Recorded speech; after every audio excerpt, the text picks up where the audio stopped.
Namo Gurubhye Namo Buddhaya Namo Dhammaya Namo Sanghaya Namo Gurubhye Namo Buddhaya Namo Dhammaya Namo Sanghaya Namo Gurubhye Namo Buddhaya Namo Dhammaya Namo Sanghaya Namo Triratnaya Lucho Sampo Pelguta Shipa Tucentem Petrin Leanoda Pegedrolo Sampese Pacen Palden La Mesha Blasoade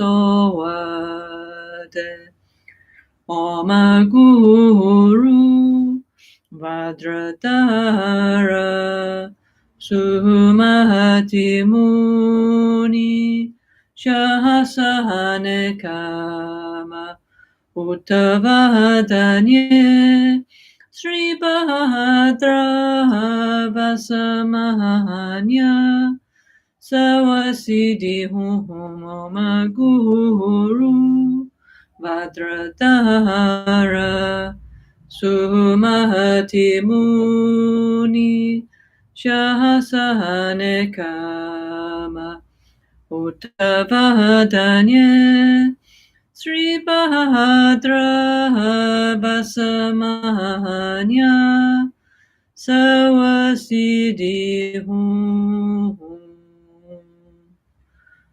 Lama Ken, Trinchen Sawe, Lama Ken,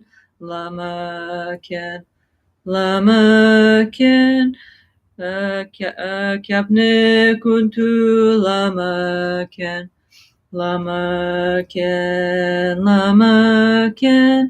Trinchen Sawe, Lama Ken, Kyapne Kuntu, Lama Ken, Trinchen Sawe, Lama Ken, Kyapne Kuntu, Lama Ken. Om A Guru Vajradhara Sumati Muni Shasane Kama Uttavadanye Sri Bhadra Vasamanya Sawasidi Hum. Om A Guru Vajradhara Sumati Gyana Shasana Dhara Samudra Sri Bhadra Sawasidi Hum. Om A Guru Vajradhara Sumati Muni Shasane Kama Uttavadanye Sri Bhadra Vasamanya Sawasidi Hum. Pakyoke Kudan Dagilu Pakyoke Sundan Dagina Pakyoke Tudan Dagi Danyamechi Tujingilo Makyoke Kudan Dagilu Makyoke Sundan Dagina Makyoke Tudan Dagi Danyamechi Tujingilo Om Muni Muni Mahamuni Shakya Muni Soha Om Muni Muni Mahamuni Shakya Muni Soha Om Muni Muni Mahamuni Shakya Muni Soha. Semchen tamche dewa dan dewe gyudan dempa gyuchi. Semchen tamche dunyel dan dunyel gi gyudan drawa gyuchi. Semchen tamche dunyel mepe dewa dami drawa gyuchi. Semchen tamche nyeri jada nida drawe tamnyola nepa gyuchi. Semchen tamche lusengi dunele soshin trayun lusen dewadan dempa gyuchi. Semchen tamche NgalSo Tantric China no chukoyu dashi samane gyuchi. Semchen tamche danzambuli gikedo dadan chinangi shide dan dukun dempa gyuchi. Okay, so hello everybody. Good evening. This is Lama Caroline. Tonight I'm streaming from Ganshan Janchubling, Malaga. And tonight I'm going to start to share our precious Guru, Lama Ganshan Rinpoche's teaching NgalSo Tantric Self-Healing too. Yeah. So many times Rinpoche asked me to do this, so now I need to do, okay? Okay, so what I'm going to do is I'm going to, bit by bit, I'll explain Lama Ganshan's practice, NgalSo Tantric Self-Healing 2, based on this book. This is the second edition in English. We also have this book in Spanish, Portuguese, Italian, and many other languages, yeah? Okay. So I'm going to go through this bit by bit and explain what Rinpoche was thinking, and hopefully transmit some of Rinpoche's holy energy, yeah? So I have permission to do this because since the very day that Rinpoche made this, I was there. I had the good fortune to be the one who wrote down all this NgalSo teaching for him. So therefore I know a little bit about Rinpoche's ideas, his thoughts, and so on. So I'll do my best to explain what Rinpoche was thinking, yeah, and to transmit his teachings, okay? So I have no idea how long this will take. Also, we will do based on the sadhana, the NgalSo sadhana, yeah, here we are, the sadhana, and also many different commentaries, okay? So we'll do like this.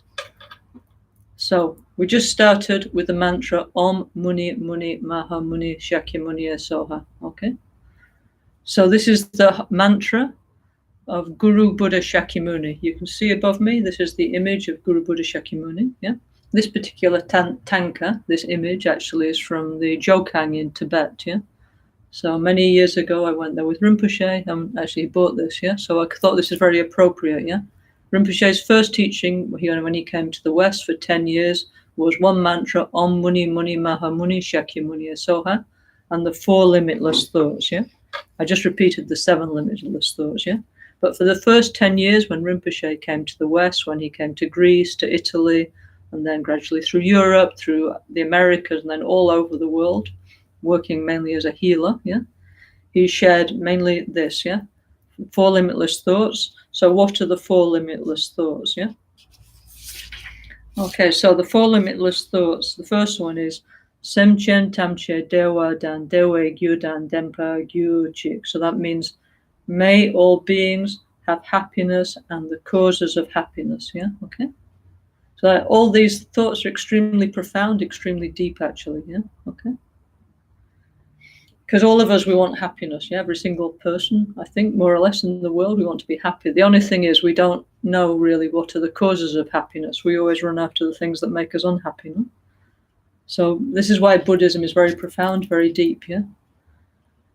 So anyway, so when Rinpoche first taught this, he shared this actually in Italian, in English, not in Tibetan actually, but now, okay, this is the Tibetan version that we're using. Rinpoche prepared this actually to share. He actually wanted to share this with many lamas actually, so I prepared this Tibetan version, yeah, okay. So the first thought is, may all beings have happiness and the causes of happiness. So what we have to do is we imagine that, okay, we're here in the center of our personal mandala, okay? Then around us is our friend, our family, our partner, our friends, our city, no? And then, so around us, there's all different kinds of people. Some are our friends, some of them we don't like, and some of them, like most of them, we have a kind of neutral feeling towards, no? So what we do is we imagine that very close to us are our parents, our dear ones, our near and dear ones, yeah? And our friends are around us. And so then in front of us, we can see like our friends, on the other side, enemies, and then a huge crowd of like people we don't know, the ones we have just kind of neutral feeling towards, yeah? So anyway, what we do is all of them, we wish them well, yeah? So we have many Buddhist meditations where in our mind's eye, we look towards the one who made us happy and we think, actually, why are they my friend? And actually, if we analyze, it's because they did something nice for us, no? Yeah? And the one that we don't like is because we perceive them to have done something harmful to us, like according to our mental projections, yeah? And the rest, we have a neutral feeling because we didn't have too much interaction. So all these people, from our heart, we send love, yeah? Unconditional love, metta. And we say, we think, may you be well, may you be happy, yeah? May all beings have happiness and the causes of happiness, yeah? Okay? So that's the first limitless thought. So we imagine as many beings as possible. Like in this world, there's like 9 billion human beings, yeah? But there's many trillions of more beings now, animals and insects and all kinds of beings. And then who knows, in the multiverse, maybe there's countless beings, really, yeah? So we send love and empathy to all those beings, okay? So that's the first limitless thought, yeah? The second limitless thought is Semchen Tamche Dunyal Dan Dunyal Gi Gyudan Drawa Gyochi. May all beings not have suffering. May they be free from suffering and the causes of suffering. May they be free from pain and suffering, actually, and the causes of pain and suffering. Yeah, okay. So this is as Rinpoche said in, well, it says very much, as you'll see in NgalSo Tantric Self-Healing 2, yeah? It's like what we're doing, we really don't know. We want happy. We run after what we think is going to give us happiness, but in the wrong way, we end up causing ourselves suffering and pain. Yeah, it's like we're really confused and ignorant about, you know, how we're going to live our life. Yeah. So Rinpoche's teachings, he puts in a very beautiful, very nice, very direct way how to do that. For us to change from going in the wrong way. He said, like turning in the samsara way. And instead make our mind turn towards the nirvana way, the way of liberation, yeah? Okay? So again, we wish, may all beings be free from pain and suffering and the causes of pain and suffering, yeah? Then the third limitless thought is Semchen Tamche Dunyal Mepe Dewa Dami Drawa Gyochi. May all beings never be parted from the great happiness that is beyond all suffering. Yeah, so that's may all beings experience something like nirvana, some kind of, you know, may they experience enlightenment, may they have the best life possible. So we wish that for all beings, okay? The fourth limitless is Semchen Tamche Nyerin Jadang Nidang Trawe Tam Nyonla Nepa Gyochi. May all beings be free from, may all beings have mental equanimity. May they be free from both attachment to dear ones and aversion to others, yeah? Okay? So may our mind not be unbalanced by desire and hatred, yeah? Okay? That means that what that means is we should have a nice warm feeling of empathy and love towards everybody we meet, yeah? Okay? Okay, so these are the four limitless thoughts, okay? These actually were made by the historical Buddha Shakyamuni, and these are very, very common if we read, for example, the Pali Canon, yeah? Okay, the works of the historical Buddha according to the Theravada tradition, yeah? Okay? So for the first 10 years, Lama Gangchen Rinpoche, our precious guru, mainly he taught this, yeah? Om Muni Muni Maha Muni Shakyamuni Soha, as we explained recently when we explained NgalSo Tantric Self-Healing 1. And the four limitless thoughts, yeah?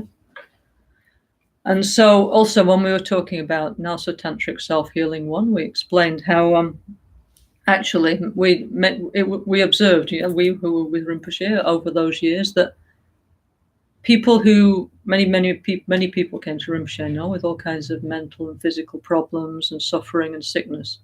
And so to those who was appropriate, Rinpoche would give some, let's say, some natural herbal medicine from the Himalayan Tibetan tradition, okay? But those who actually took the the Himalayan medicine together with the meditation on Buddha Shakyamuni and the four limitless thoughts, they tended to get better much more quickly. Yeah. Why? Because when we turn our thoughts towards others, it's like we're not thinking about ourselves. The root cause of ourself is, and our suffering, and our personal samsara is focusing on too much on ourselves, isn't it? Yeah. So the more people open their hearts and think about others, on a practical level, it speeds up the healing process. Yeah. Rinpoche, Lama Genshin, when he came to the West,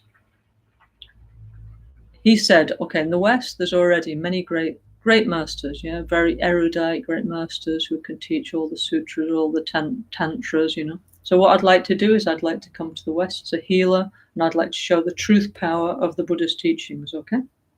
So for the first 10 years, he worked as a healer, yeah, okay? Then around, that was in the 80s, yeah, okay, and he set up the Kumpen Lama Genshin Institute in Milano. And during this time, he was traveling all over the world, from east to west. He was going Tibet, Nepal, India, Malaysia, Europe, South America, North America. And he was also going very many times to visit the holy stupa mandala of Borobudur in central Java in Indonesia. Okay. So I think around about 1990, 1991, he came back from Borobudur. And at that time, he had had a kind of very strong, powerful personal experience where he'd had a very, like a kind of revelation, a direct vision of many Buddhas, many holy beings, his gurus manifested in the holy place of Borobudur. Yeah?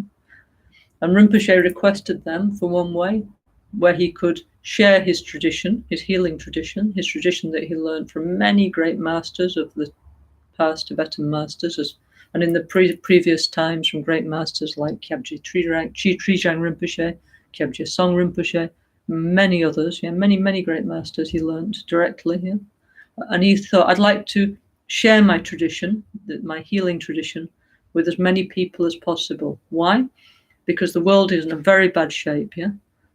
Now, of course, we're extremely grateful that the Vajrayana tradition, the Mahayana Vajrayana tradition, has been kept in such a pure and perfect way in the Himalayas, in the Tibetan culture, right up to the present day. But Rinpoche himself thought, you know, now it needed to be spread more widely because the methods of the Vajrayana are extremely powerful and effective to transform our body and our mind and emotions. So therefore, Rinpoche came back from Borobudur, and in 1993, actually I looked on January 1993, he started to create what's now called NgalSo Tantric Self-Healing 2, yeah? NgalSo Tantric Self-Healing 2, the way to heal the body and mind, a way to transform this world into Shambhala, yeah? So he came back from Borobudur in Indonesia with one piece of paper, yeah, which had a picture of the 5 Dhyani Buddhas. Let me show you a picture of the 5 Dhyani Buddhas. Okay. Came back with one piece of paper with a picture of the 5 Dhyani Buddhas. The paper was not quite like this. It was in black and white, but it was a picture something like this with the symbol and the bija, the mantra of the 5 Dhyani Buddhas and their mantra. So something a bit like this. He came back, yeah? Came back to Italy, to the Kumpen Institute, Kumpen Lama Genshin Institute in Via Marco Polo. And then he said, now I want to share this with everybody who might be interested, yeah? Now is the time to share this, yeah? And he said, I also want to make a book to record this for future generations, yeah? So self-healing start like this, okay? 3rd and 4th of January, 1993 in Milano, Italy. So then what we did is we went to the mountains near Torino, and we there Rinpoche started to share his holy teaching of self-healing, yeah?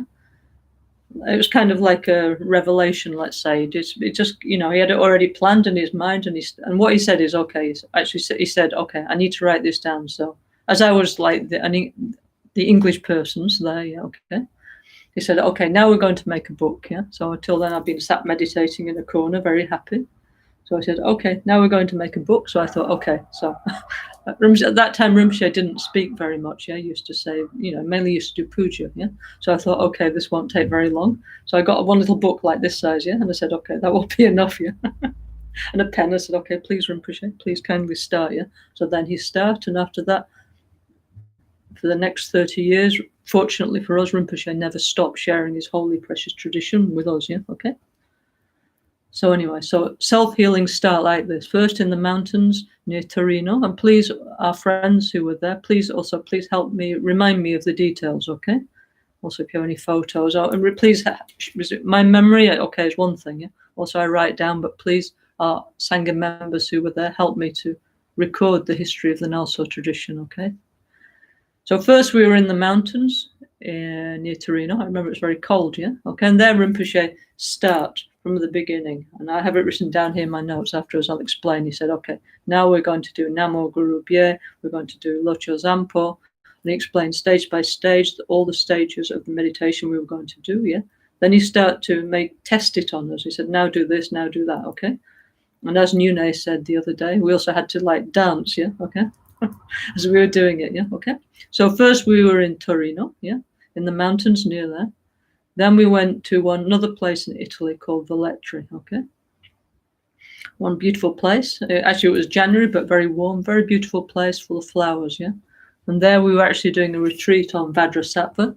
And at the same time we were doing the Vajrasattva retreat, Rinpoche was sharing more and more of his ideas about NgalSo Tantric Self-Healing. We were gradually writing them down into a sadhana, into a practice, yeah? So in 10 days, from the 3rd of January up to the 13th, 14th, 15th of January, 1993, Rinpoche wrote down, he explained, and I write down, all his ideas about Tantric Self-Healing. And then for the next 6 weeks, several of his disciples, we worked together in a very intense way with Rinpoche, and we make this. Okay, this is volume 2, yeah, okay? But we make this book, NgalSo Tantric Self-Healing 3, yeah? 2, sorry. Okay, so at that time there was, excuse me if I forget anybody, but I remember there was Sharon was there, Pempa, Patrizia, Dario, Anna Maria, yeah? They were there in the company, okay? Also Cozy Istam, we were working together on this, okay? It took us 6 weeks, and then very kindly our Malaysia Sangha members like Mr. Koch, Alan, and so on, they sponsored the printing of this book, the first edition, okay? So then they sent back to Europe, and then Rinpoche was able to start spreading his precious NgalSo Tantric Self-Healing 2 teachings, okay? Okay, so that's a brief history of what happened, actually the production of the teaching, okay? Actually, when Rinpoche first gave this teaching, at that time Rinpoche was, maybe it was about it was about 50, no? Okay, early 50s. And at that time Rinpoche had incredible energy, really, you know? So at that time when Rinpoche started to give this teaching of NgalSo Tantric Self-Healing 2, he was sleeping only 2 hours a night, yeah? Okay, fortunately for us, we were much younger, we were in our 20s, yeah? So we could just about keep up. It was very, very intense, yeah? So anyway, so Rinpoche had incredible, all day was teaching, explaining, draw this, do this, and then, okay, so we had very little sleep for several weeks, yeah? But anyway, finally, we make the first edition of NgalSo Tantric Self-Healing 2, and then Rinpoche began to share his teaching on Tantric Self-Healing from that moment for the next 30 years. So and what we'd like to do now is explain in detail, as best as I'm able, to what Rinpoche was thinking, okay? So what I'd like to do is I'd like to read from beginning to end this book, and also the sadhana, the NgalSo sadhana, and explain according to what I remember, what Rinpoche told me, what we should do, okay? So of course there's traditional commentaries, very structured commentaries on Tantra, which we're very fortunate to have, but I'll just do it kind of from beginning to end and how Rinpoche explained, okay?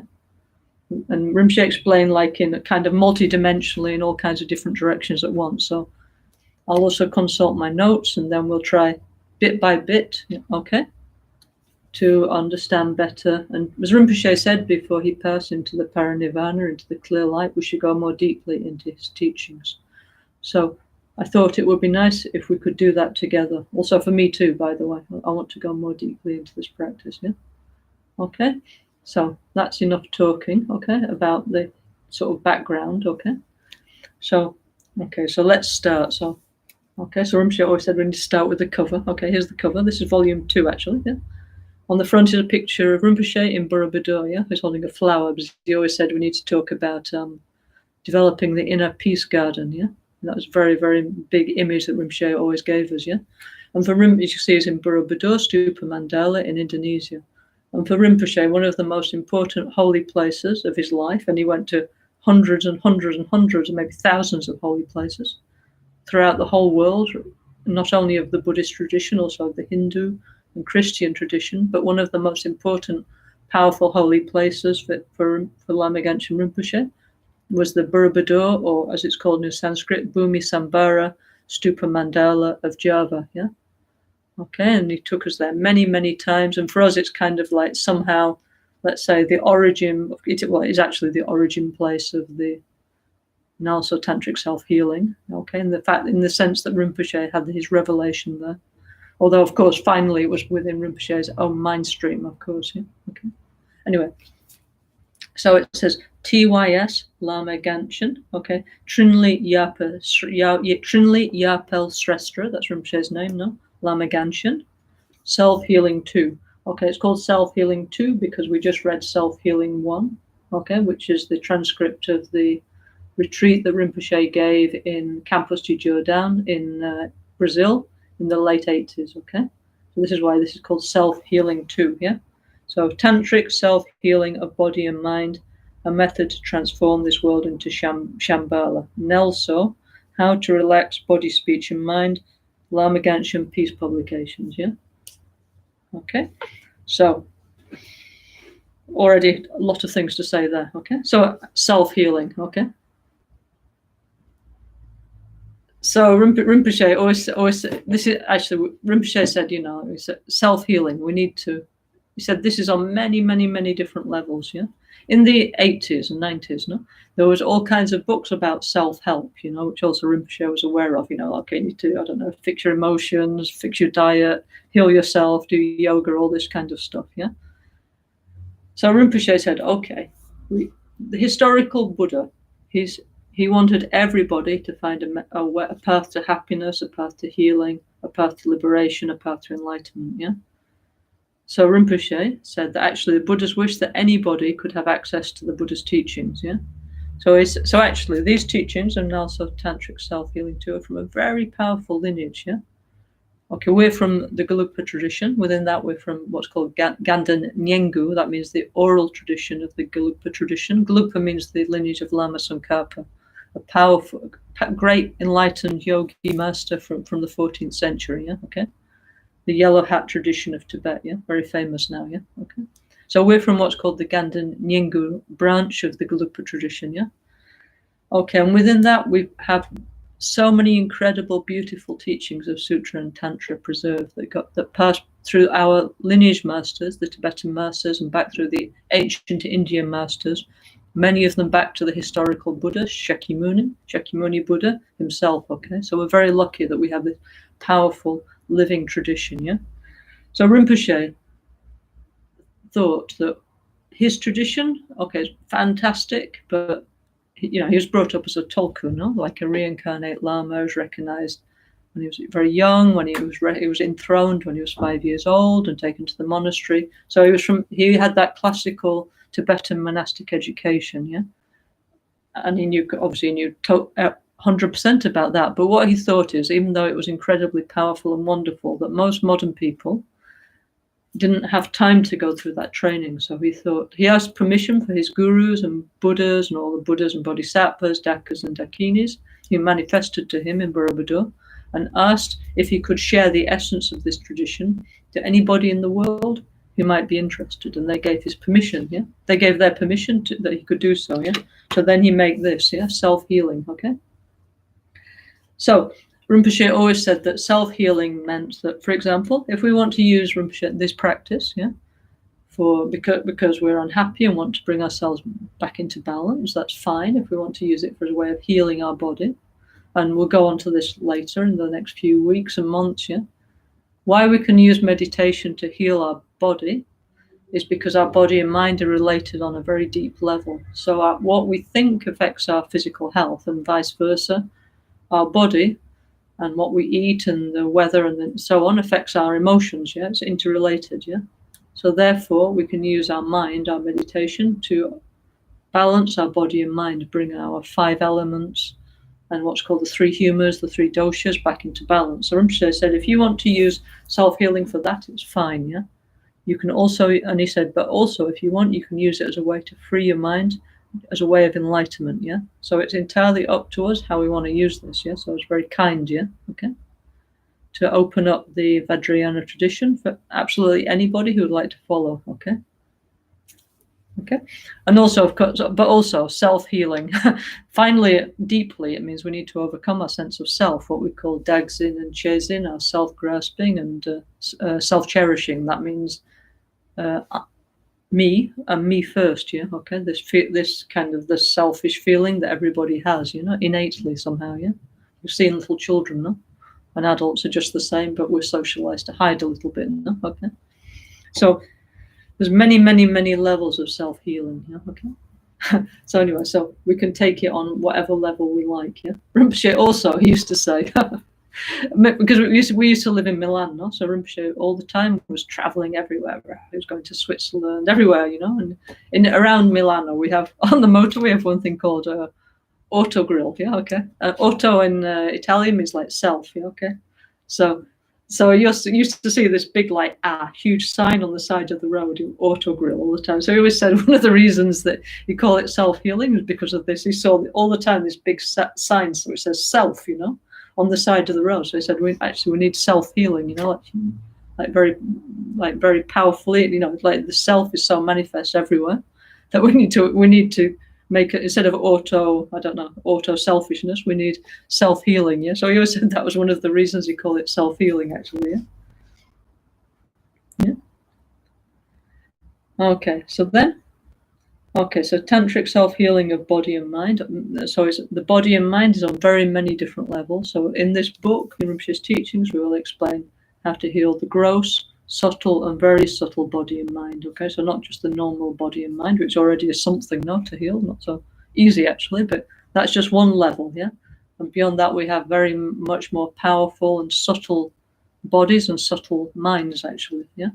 When we talk about Tantra, and remember, Tantra in Buddhism is a special section of Mahayana Buddhism, yeah? So Tantra is not something separate from Mahayana Buddhism, yeah? So actually, to practice Tantra, ideally, we should have a basis of wishing to change, yeah? Wishing to grow, wishing to evolve, which we call definite emergence, yeah? And also we should have the basis of of empathy, yeah? Wishing to heal and help others as much as we can, our friends, our family, our society, the planet, yeah? And also we should have the basis of wishing to understand how things work, how things function, how things don't truly have an essence, how they're empty, how things are interconnected, yeah? These are what we call the 3 principal aspects of the path, very shortly, yeah, okay? So this would be a very excellent basis to practice tantric self-healing. However, Rinpoche said even if you don't have it, you can still practice it, yeah? Because Rinpoche shared this teaching with anybody in the world, okay, who was interested to hear, to listen, yeah, okay? But it's like, I don't know, it's like if somebody gives you a precious diamond, yeah, okay, really. Maybe you use your diamond as a paperweight, you know, or I don't know what you might use it for, maybe a doorstop, yeah. We need to appreciate what Rinpoche gave us, okay. So please don't use your precious diamond as a doorstop or a paperweight, yeah, okay. Okay. So anyway, tantric self-healing of body and mind, a method to transform this world into Shambhala. So actually in the introduction, Rinpoche talks in detail about Shambhala, yeah, and the idea of Kala Chakra and the future planetary events that will happen 4 centuries from now, which is the full manifestation of the Shambhala consciousness, okay? So anyway, briefly, in the time of the historical Buddha, 2,500 years ago, there was one king called Buddha Suchandra, yeah? And he went to the historical Buddha, Shakyamuni, and requested a teaching that would help him and his people, yeah, okay, that would bring peace to himself and his kingdom, yeah. So the historical Buddha Shakyamuni, he manifested in the form of Guru Buddha Kala Chakra, yeah, okay. Now there's some debate where that was, yeah. Some people think that was in the Amaravati Stupa in India, okay? But Lama Genshin Rinpoche, he actually thought that the place where the historical Buddha manifested the Kalachakra was the Borobudur Stupa in Indonesia, yeah? And he was very, very, very convinced of this, okay, yeah? You know, and he had, I mean, he was, you know, an enlightened master, yeah? So he saw many, many, many more things than we could see. He was absolutely convinced that the Kalachakra had been manifested, yeah? Either in Java in Indonesia or simultaneously in Borobudur and in Andhra Pradesh in the Amaravati Stupa, where the Amaravati Stupa was later built. Yeah, okay. Anyway, so the historical Buddha, he taught the Kalachakra, the Wheel of Time Tantra, to King Suchandra and the people of his court and his kingdom. Yeah, and so the Kalachakra is the Wheel of Time. So it's how to harmonize the outer, inner, and what's called alternative universes. Yeah, okay. So it's like how to make peace with the universe and use the energies of the universe to transform ourselves, yeah, into pure beings, okay, and bring peace to the world as a result, yeah. So anyway, so King Suchandra, his queen, his court, and all his people, they start to practice the Kalachakra Tantra, and as a result, enough of them did it that their kingdom moved up to a higher energetic, or we would say astral plane, yeah, and it became invisible to normal, ordinary human perception. Okay, so anyway, so Shambhala is a human kingdom that still exists in this world, yeah. But now the let's say collective vibration is too high for ordinary people to get in touch with it. Okay, so only people with very pure minds, open minds, who develop themselves through meditation, can get in touch with Shambhala. Yeah. So okay, so after King Suchandra, he was called the Rigzin, the lineage wisdom holder, king of Shambhala. Yeah, so after him there came many other generations of long-lived kings who took care of the Shambhala kingdom and also the Kalachakra Tantra. Yeah, and so there's a famous prediction within Buddhism that in the future the Shambhala people will return to our world when our world society is absolutely terrible state. Okay, you can already see it's not in a good way, but in 3 centuries will be even worse, and at that time they will return to bring back balance and healing and harmony back to this world. Okay. And finally, the good news is that finally the positive people, the Shambhala people, will win, and our global society will be transformed into a land of peace. Yeah. Okay, and we'll bring back balance to the environment. Yeah, and we'll have a completely different set of values than we have now. Okay. Anyway, so this says NgalSo Tantric Self-Healing of Body and Mind, a method to transform this world into Shambhala. So Rinpoche was very much convinced, Lama Genshin Rinpoche was very much convinced that if we did this and all these kind of other positive healing practices, and not just us, all the other positive people in the world, that we were part of this rising Shambhala energy, yeah?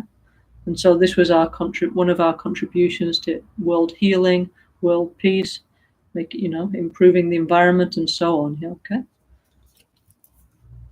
Okay, then it says NgalSo, yeah?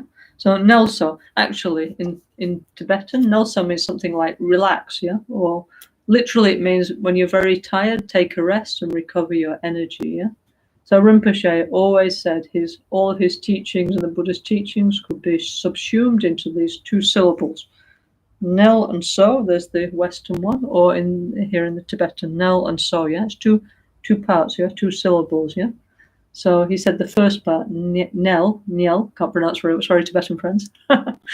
This means all the negative interdependent causes and conditions that bring suffering and dissatisfaction, pain, and harm to ourselves, society, and the environment, yeah? So that's all the things we don't want, yeah? So according to the historical Buddha's teachings, we have what we call the 4 Noble Truths, yeah? So when the historical Buddha Shakyamuni attained enlightenment, when he awakened, no? Buddha means awakened in Sanskrit, yeah? So when he achieved awakening under the Bodhi tree at Bodh Gaya, he then went out to seek the 5 yogis who he'd previously practiced meditation with in the Himalayas. And then when he stopped practicing asceticism, they rejected him. Okay, they thought he'd gone soft. Yeah, but anyway, he went off and achieved awakening, achieved what we call in the West enlightenment. Yeah. So then he wanted to share his awakened experience with someone. So he went to share with the 5 yogis who were in the deer park in Sarnath in Varanasi. So he went there, and then he said, okay, suffering exists. There's a cause of suffering.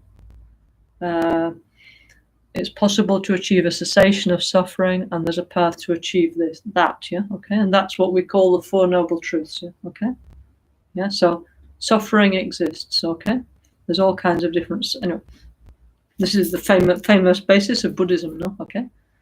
So there's all kinds of different sufferings, manifest suffering, pervasive suffering, changing suffering, all kinds of sufferings. Yeah, okay.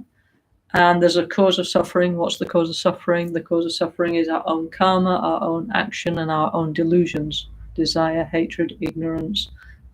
So we are responsible for our own experience, and that's pretty hard to digest, but there we are.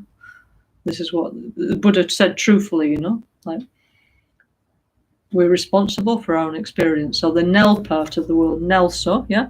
This is these first 2 noble truths. There is suffering and there is a cause of suffering, yeah? Okay? So the fact we're responsible means we can change something. So then it comes on to, let's say, the good part, the good news, the so, yeah? Okay? So the so is all the positive interdependent causes and conditions that bring health and healing and harmony and balance to ourselves and all other beings and the environment and the planet and the universe, okay? Yeah? So the 3rd and 4th noble truth is that it's possible to completely eradicate suffering to achieve what we call nirvana. Nirvana means all that every day is a good day, yeah? Whatever happens, everything is okay, yeah? Because we don't have any more causes of suffering within our mental continuum, yeah? Okay? And there is a path to achieve that, yeah? Okay? And actually, this is one of the great things about the historical Buddha's teaching. Is a picture of the historical Buddha, Shakyamuni. One of the great things that he left for us as his legacy is a complete manual from A to Z of how to achieve awakening, or what we call enlightenment, yeah? Very clearly, yeah? So, of course, there's many world religions, and they're all fantastic, and we're all, created by enlightened beings, yeah? To help people of different societies, different cultures, different aptitudes, no doubt, yeah? Okay? Many great saints and holy beings throughout the whole world, yeah. But in Buddhism, yeah, there was the historical Buddha Shakyamuni, but he left a path that anybody can follow, man, woman, young, old. All what we have to do is put it into practice sincerely, follow the instructions, and we'll gradually evolve and grow, yeah. Guaranteed, or your money back, yeah. Okay, so since the time of the historical Buddha Shakyamuni, there's been hundreds and thousands of people who achieved awakening enlightenment, and actually so can we if we follow properly, okay? Yeah, and actually also before the historical Buddha, there were thousands and millions of Buddhas, and also in the future, there will be thousands and millions of Buddhas, yeah? Okay? So anyway, but in our eon, the Bhadrakalpa, the fortunate eon, our wheel-turning Buddha, the Buddha who turned the wheel of Dharma, who explained what to do, was Siddhartha Shakyamuni, yeah, who's above my head here. Let me just move exactly. Yeah, okay. Sorry, above my head. Yeah, okay. Okay, so we're very lucky that we still live in this fortunate time. Yeah. So anyway, so Rinpoche, Lama Ganshin, he said all the Buddha's teachings can be explained by the word NgalSo, which in our language actually means relax or rest. Yeah. Okay. Actually, also, within the Tibetan tradition. Yeah. Okay. Within the Tibetan Mahamudra tradition, the Siddha tradition from the 11th, 12th, 13th century. There's many, many important texts with this word NgalSo, yeah? Okay? And of course, Rinpoche, he's a reincarnate master, yeah? So he was unique in very, very many ways. But one unique thing about Rinpoche was that he knew about, of course, we're all incarnations of ourselves, yeah? Okay? Everybody's the reincarnation of their past selves, no? But Rinpoche's past incarnations were high holy beings, and there was also like records of what they were done, yeah? And all that was somehow was like awakened within Rinpoche's mind stream, yeah? Okay? And as we'll explain later, yeah? Actually, this book, NgalSo Tantric Self-Healing 2, many of the ideas that Rinpoche wrote down here were actually from another life of his in the 12th century, from one master called Tropu Lotsawa, who was disciple of an incredible, really, Indian yogi called Mitra Yogi, very powerful yogi. Yeah. And the Mitra Yogi teachings actually to this day are very important within our Ganda Nyingu tradition. We have many incredible teachings. They're all incredible, yeah. But then sort of inside we have some very precious, say not so public teachings. And one of the secret lineages that we have is the Mitra Yogin teaching, yeah. Okay, so one of the first ever disciples of Mitra Yogin was Tropu Lotsawa, who was a past incarnation of our guru Lama Caroline Rinpoche. And at that time, he had incredible ideas, yeah, many of which he put actually into the self-healing teachings, yeah, okay. So actually, I was Rinpoche at the beginning. He said, "Please write down what I'm saying, yeah, because in the future this will be very important." So, okay, I'm not at all enlightened person, but the one thing I did have the intelligence to do was write down what Rinpoche said as much as possible. So therefore now, fortunately, many of Rinpoche's special thoughts and ideas we still have, yeah.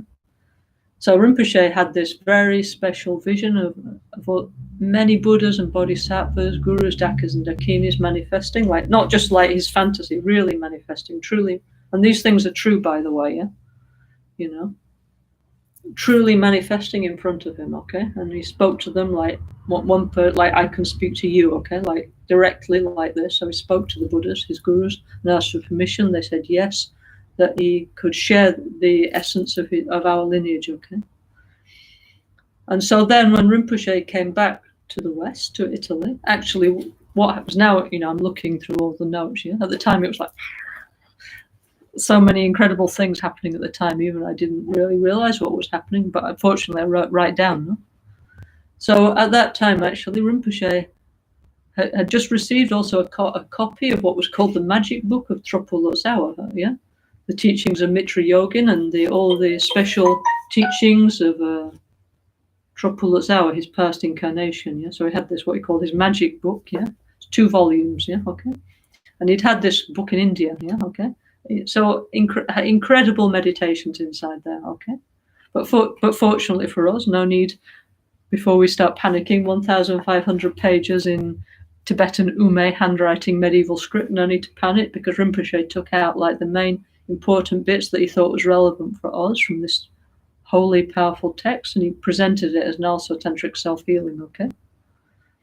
So self-healing basically was the blessing of all the Buddhas that truly appeared to Rinpoche in Borobudur, who blessed Rinpoche's mind stream, yeah, and his gurus and protectors, together with the Magic Book of Tropu Lotsawa, which was Rinpoche's past life, no? And of course, I've read some of these things because I spent many, many years working with Rinpoche, and I also tried to make a biography of Rinpoche's other lives, yeah. So when Tropu Lotsawa, he made all these incredible teachings, which later we'll talk about, based on the blessing, the teaching of this great yogi, Mitra Yogi, okay, the love yogi, okay. So when he wrote all these special, precious teachings, yeah, he said, okay, this actually is not for the present generation in the 12th century. He said, I'm going to hide them in the heaven, yeah, okay. These are for future generations, yeah? They will need them, yeah? Okay, and that means actually us, our time, yeah? So Rinpoche past Rinpoche, no? In the 12th century, planned this, okay, yeah? So then, when he come back from Borobudur, he got the Mitra Yogi, the Tropu Lotsawa secret books, yeah? Okay, arrive actually in the Kumpa, and he look, and then he make this, okay? Also, when we were in Torino, yeah, in the mountains, when Rinpoche first started to share NgalSo Tantric Self-Healing, he said also, this is, many of the things that I'm teaching now is also from my past life when I was Mahasiddha Darikapa, yeah. So we have in our Ganda Nyingo, of course, not just us, no, in the Kajupa, Nyingmapa, Sakyapa, all the Vajrayana traditions of Tibet. Our traditions, we refer very much to what's called the 84 Mahasiddhas of India, yeah. Why they're 84 is because one time there was one person who was in Bodh Gaya, yeah, okay, and he invoked, yeah, I think can't remember exactly who it was. One Indian master, he invoked the Mahasiddhas to manifest in Bodh Gaya. So actually, in the sky appear 84 of them, yeah. I don't know if it was what's he called? Abhayadatta, I think, the writer of the book, The 84 Mahasiddhas. Anyway, I'll check, yeah. But anyway, he invoked them and 84 appear, so that's why it's called the 84 Mahasiddhas. Of course, there's many more siddhas than that in India, yeah.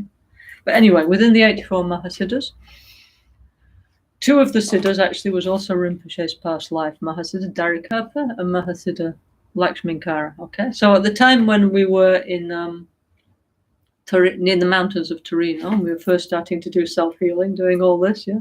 Which I saying dance, put men on the right, women on the left, dance, do this, yeah? And we were like, what are we doing? Yeah.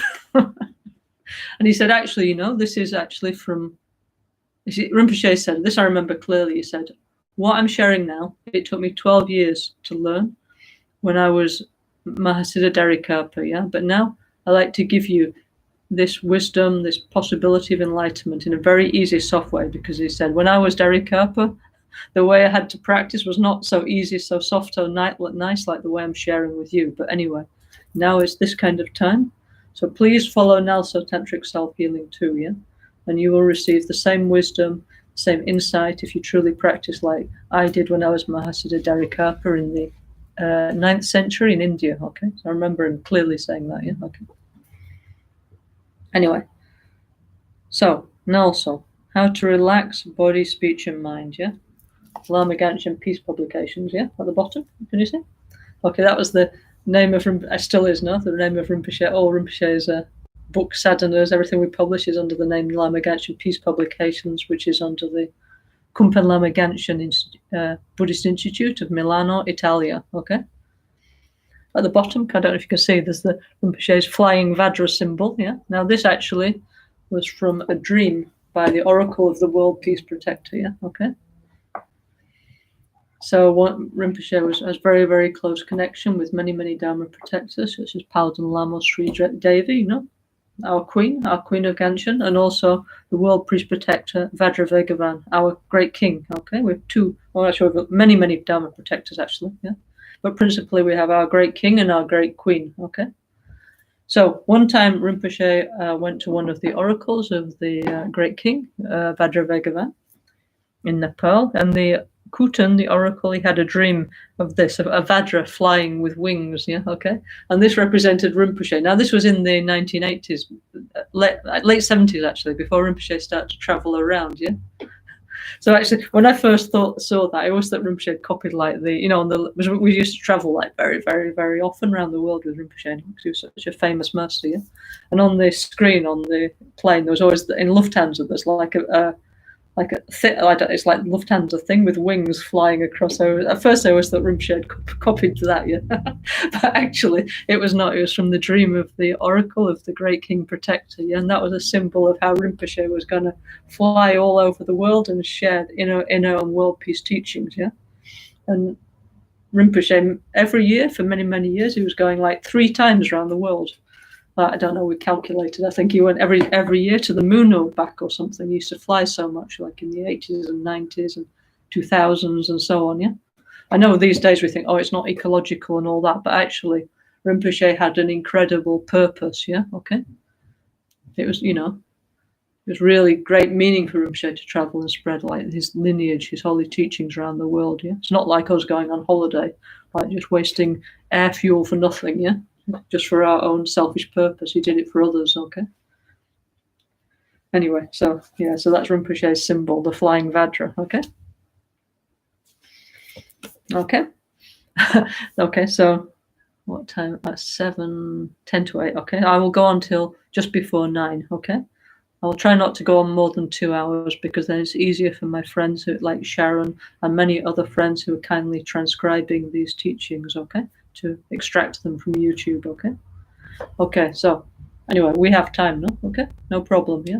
Every Tuesday and every Thursday, 7 till 9, we will do this until we get to the end of the book. It doesn't matter how long it takes. It's important that we go through in detail, you and me, also for me, yeah? Okay, then, okay, the back cover, yeah? Okay, today we're probably just going to do the cover. Okay, so it says about the author, Genshin Tolko Rinpoche, born in Tibet in 1941, is the holder of a long, unbroken lineage of healing lamas and tantric masters. He has a profound knowledge of the interdependent relationship between body and mind, and has developed the ability to understand the causes and conditions of our mental and physical sicknesses beyond the mere physical symptoms. Thus, he is able to help many to overcome and heal their physical and mental problems, and to reconnect them with their innermost pure crystal self-healing energy. This book contains Lama Genshin's latest and most detailed presentation of practical self-healing methods, answering the questions of all those who have sought his guidance and advice during the past 10 years of his stay in the West. Yeah, nice, no? So that was, 1993. Yeah, he said, Rinpoche always said, actually, I'm going to spend 10 years as a healer. Yeah, like doing. He used to say, I'm doing body chud. 10 years at teaching speech chud, like doing this kind of thing.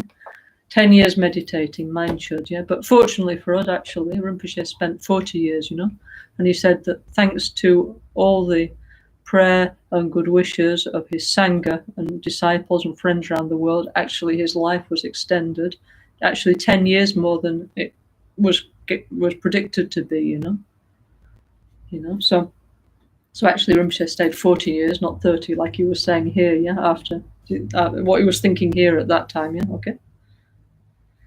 So I don't know if you can see it, a bit fuzzy, but there is the symbol of the Lama Genshin World Peace Foundation. Can you see? Yeah.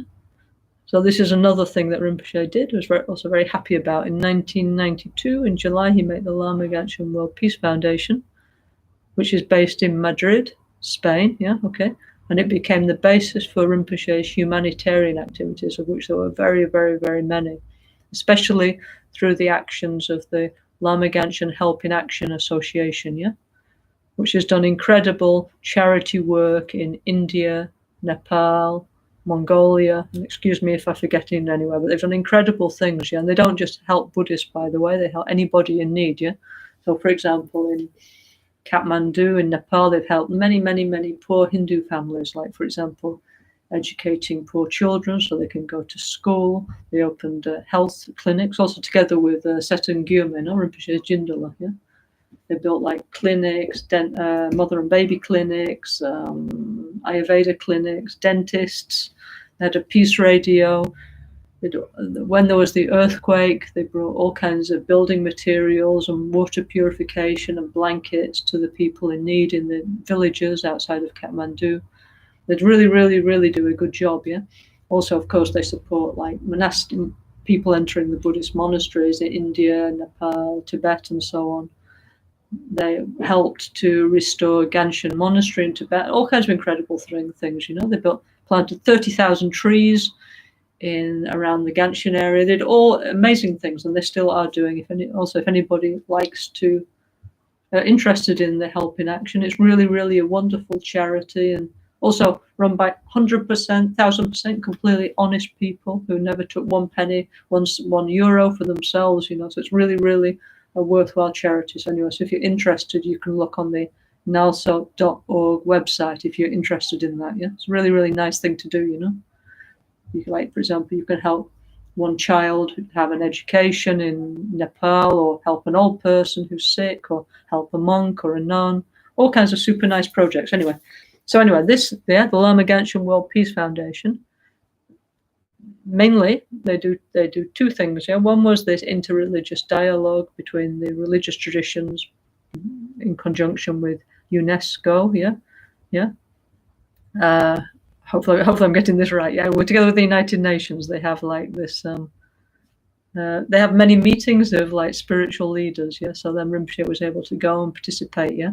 And he was very, very into this idea of interreligious dialogue, that all the people from different spiritual traditions should work together for the environment, for peace, to help society. So rather than, being against each other, they should all be like, working together for the benefit of everybody. Yeah. So that was one major thing of the Lama Genshin World Peace Foundation. And the second major thing is all this wonderful charity work through the Help in Action. Yeah, so it's really, really wonderful. Yeah. Anyway, this symbol, this is Rinpoche's symbol, actually, the victory banner. We'll see this many, many times throughout the NgalSo Tantric Self-Healing book, yeah?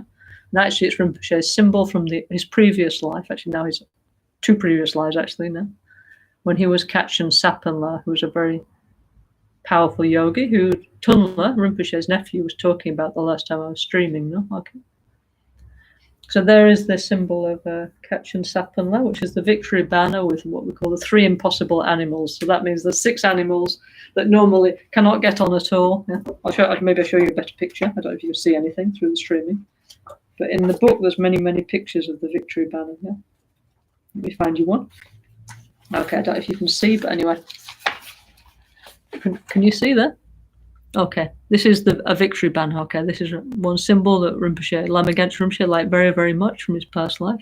So the victory, okay, so this flag, yeah, it's showing victory over all delusions, all negativities, yeah. And can you see there's like a flag, and there's like the sun and the moon and the nada, yeah.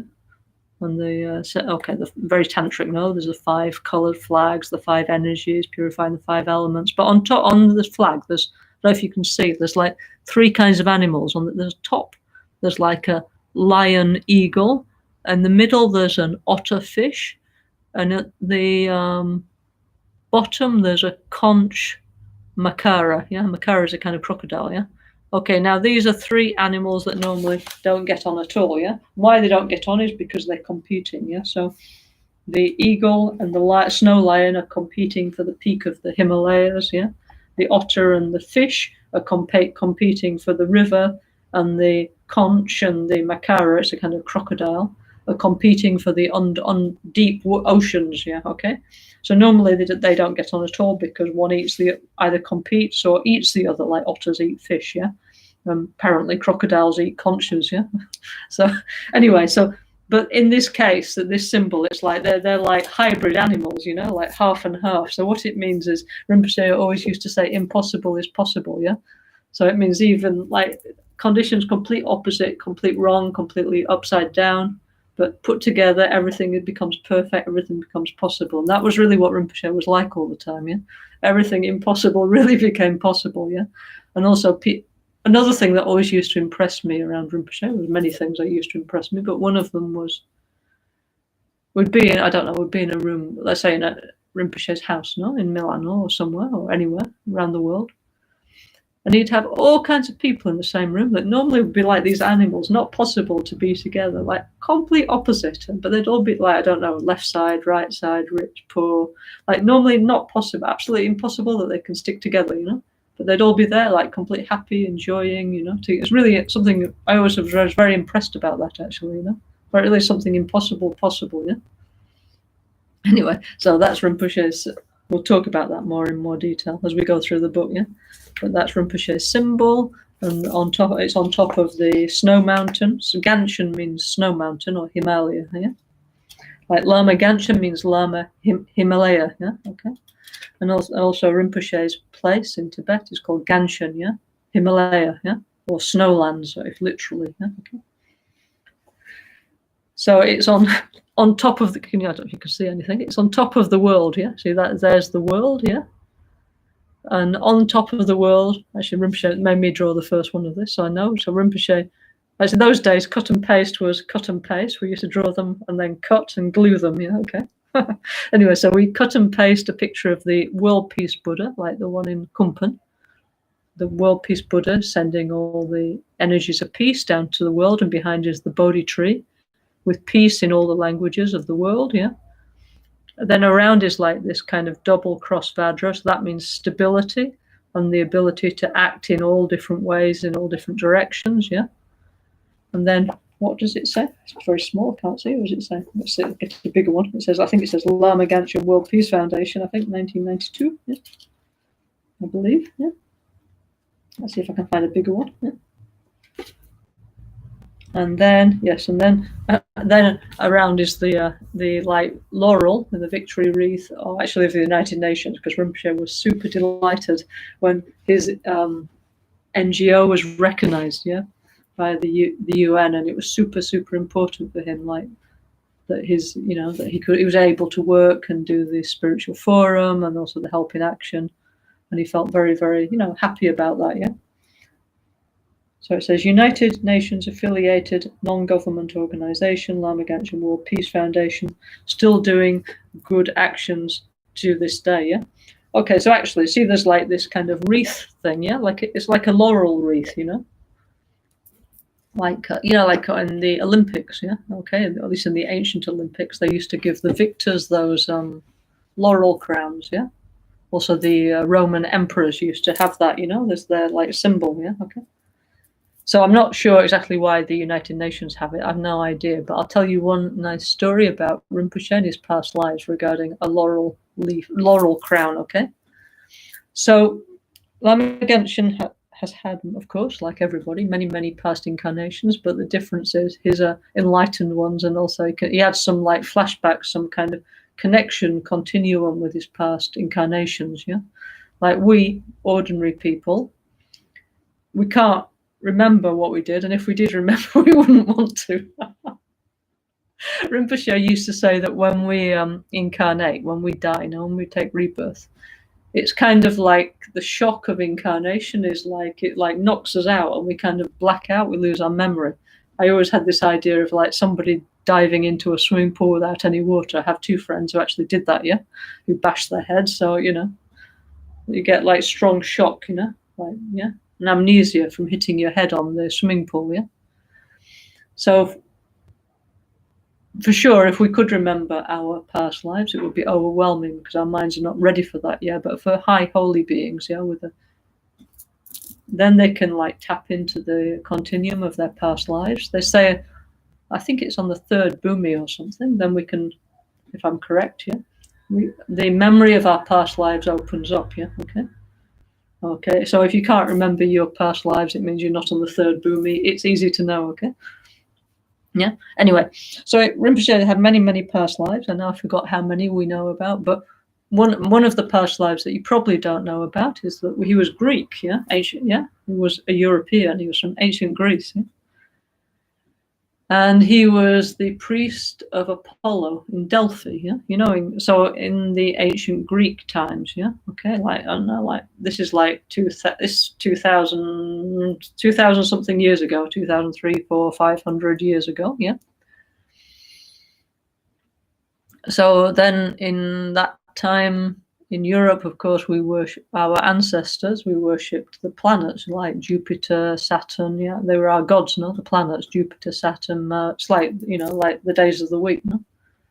So Moon, Mars, Venus, and so on. These are the classical gods, no, of ancient Greece and Rome. Yeah, and one of the gods, yeah, was Apollo. Okay. Yeah, sun god, yeah. And his main shrine was in Delphi. It's still there, actually. Beautiful place. Rinpoche went many, many times, yeah. Okay.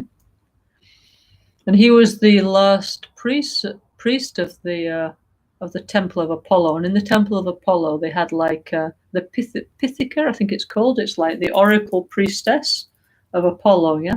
So it was this lady who was an oracle, yeah. Pitheka actually means something like Naga queen, actually, something like that, yeah.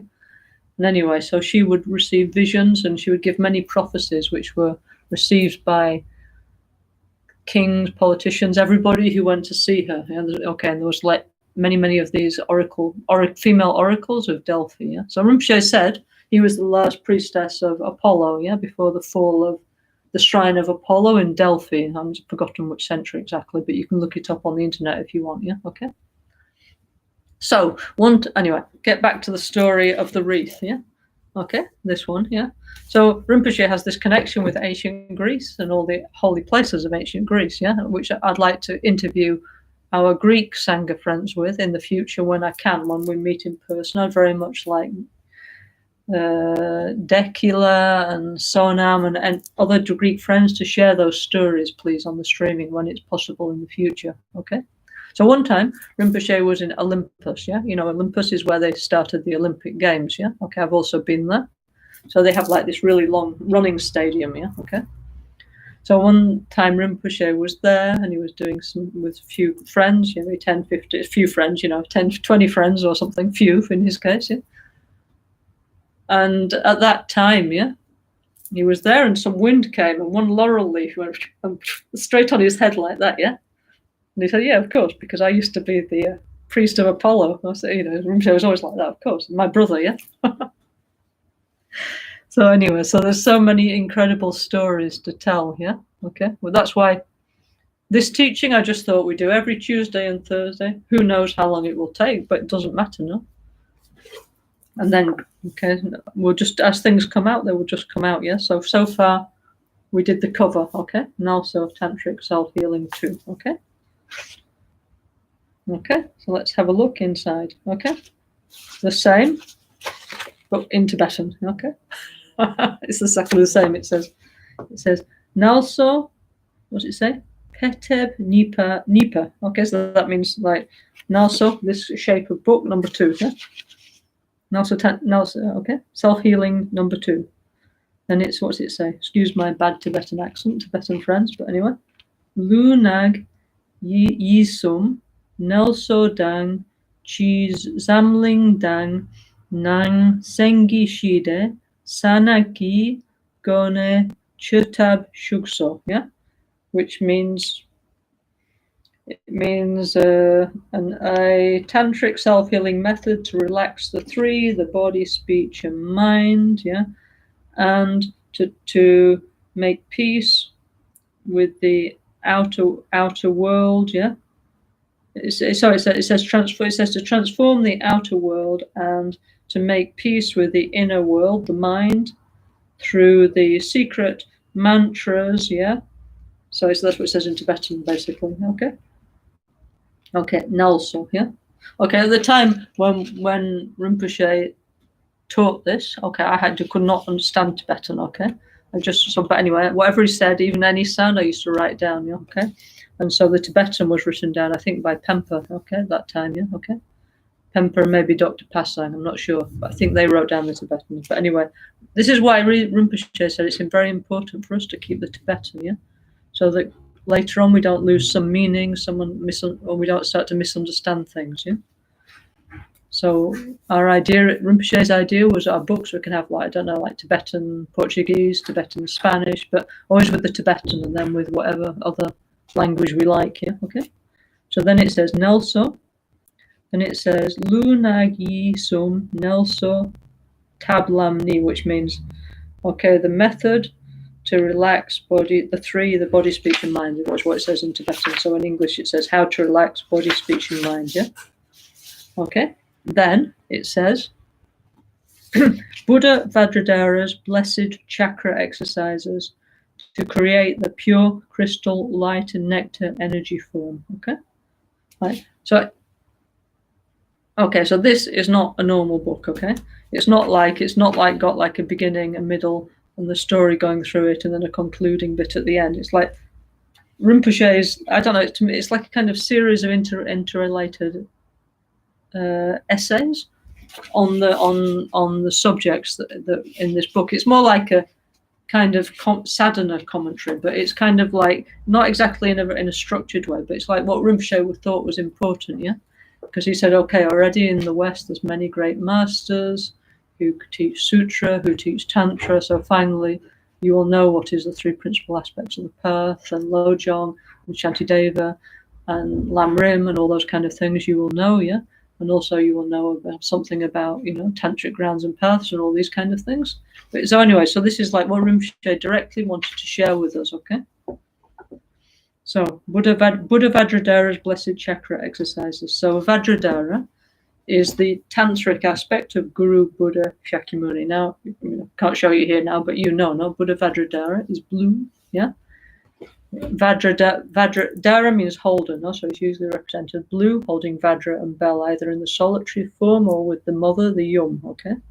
In the Vajra cross-legged position on a sun, a moon, and a lotus with rainbows coming out, okay? So Vajradhara is the tantric form of Guru Buddha Shakyamuni. Guru Buddha Shakyamuni, Okay, he's in what we call the supreme emanation body, okay? So in this form like this, in the form of is what we call the major and minor marks. It has the marks of an awakened person, so some special signs. Yeah, okay. Like I don't know, like a hair curl here. Like there's many signs of like the Buddha. He has big ears. He has this and that. Why? Because of his karma from previous lives. Yeah. So every physical sign, just like us actually, everything that we have is due to the previous karma from our other lives. We're manifesting like this, okay? But the Buddha, because he was awakened, yeah, he had many special signs on his body, yeah, okay? So anyway, the supreme emanation body, like this, above my head, is in the form of a bhikshu, we call a monk in the West, no? Okay, a religious wanderer of the Buddhist tradition, okay? He's holding a begging bowl full of medicine nectars, okay?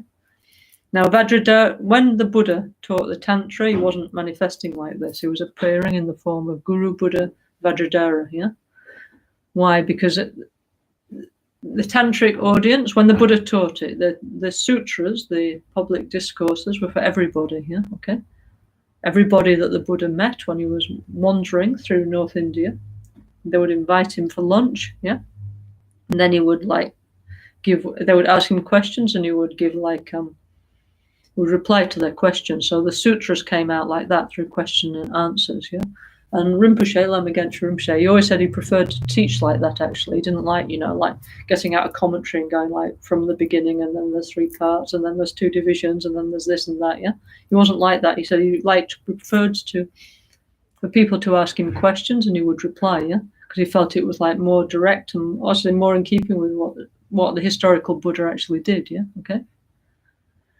So the historical Buddha, Shakyamuni Siddhartha, he gave many teachings on ethics, how to develop concentration and how to develop wisdom, okay? Yeah? Yeah? And for the 45 years after he achieved awakening, that's what he did, okay? But for a small select group of people, especially kings, actually, royal families, he taught the tantras, yeah? So all the early tantras, like Guhya Samaja, for example, yeah? So Guhya Samaja was taught by the historical Buddha to King Indrabhuti, yeah? Okay, but it wasn't in the form like the monk, yeah? He was in the form of Guru Buddha Vajradhara, so he would manifest in this form. He's a Buddha now, so he can change forms, yeah? Because Buddhas can manifest many different forms according to the needs of people's minds, yeah? Okay. So anyway, when the historical Buddha taught Guhya Samaja to King Indrabhuti, he manifested as Buddha Vajradhara.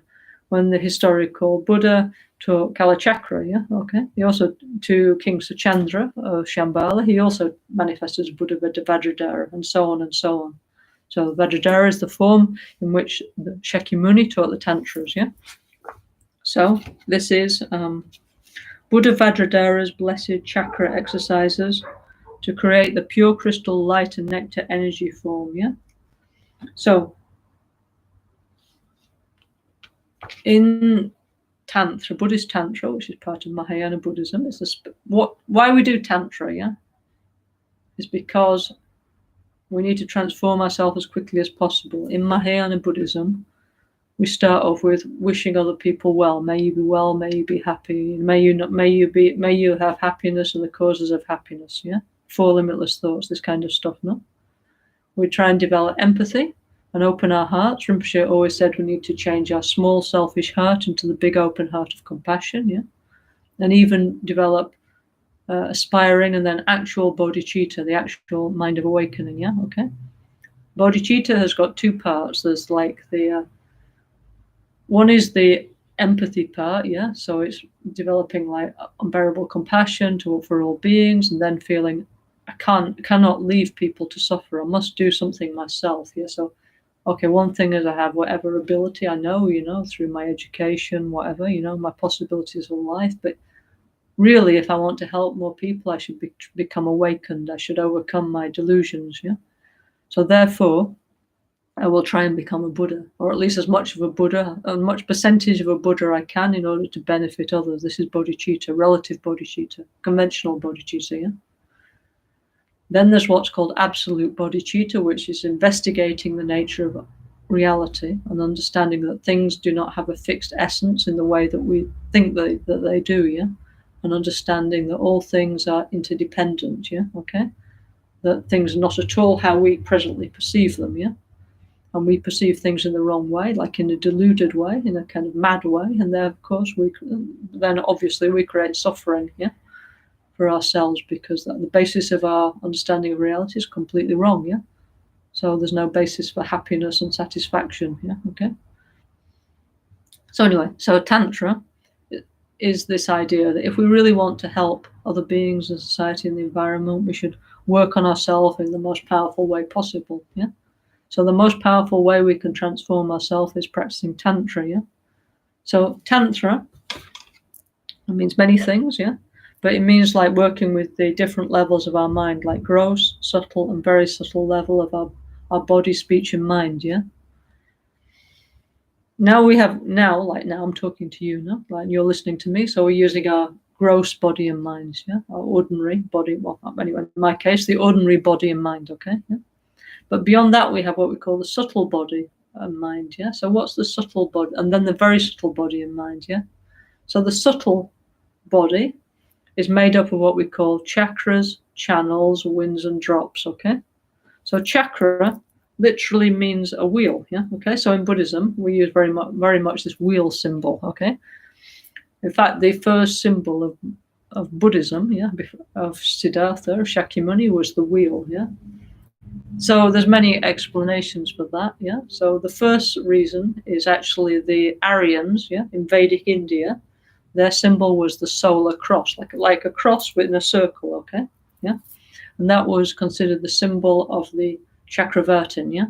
And also the Aryas, the invaders of North India in the Vedic period, of which Siddhartha's family was descended from, they came across Europe, yeah, and North India, Afghanistan, and moved into India on chariots, yeah? So their symbol was a wheel, yeah, okay? So, and also, as we know, that when the historical Buddha Siddhartha was meditating under the Bodhi tree after he achieved awakening. First he thought, what did he say? Clear, profound, something like clear, profound, clear light, difficult to understand by anybody else, you know, so I'm going to stay and meditate in the forest, yeah? Okay, he said something nicer than that, I've said it many times, but now I forgot the exact words, yeah? So he felt at first just that perhaps humanity wouldn't understand what he'd understood, yeah, what he'd realized. So he thought he would just stay there meditating in the rainforest in what's now Bihar state in India. But two devas, Brahma and Indra, they saw him meditating there and they rushed down to earth and they said, please, Siddhartha Shakyamuni, yeah, there's a few beings in this world who have only a little dust in their eyes, yeah, so please turn the wheel of the Dharma, yeah, and clear away the dust from their eyes and let them see the truth directly. So then the Buddha agreed. The two gods, the two devas, they offered him a wheel and a conch, yeah, okay? They were their two power symbols, and they became the first symbols of Buddhism, the wheel and the conch, yeah, okay? So anyway, so this wheel symbol, actually wheel in Sanskrit is a chakra, okay? So we have lots of wheels everywhere, okay? So also within our subtle body, we have chakras, yeah? Okay, so in terms of our subtle body, what's a chakra? What's a wheel, yeah?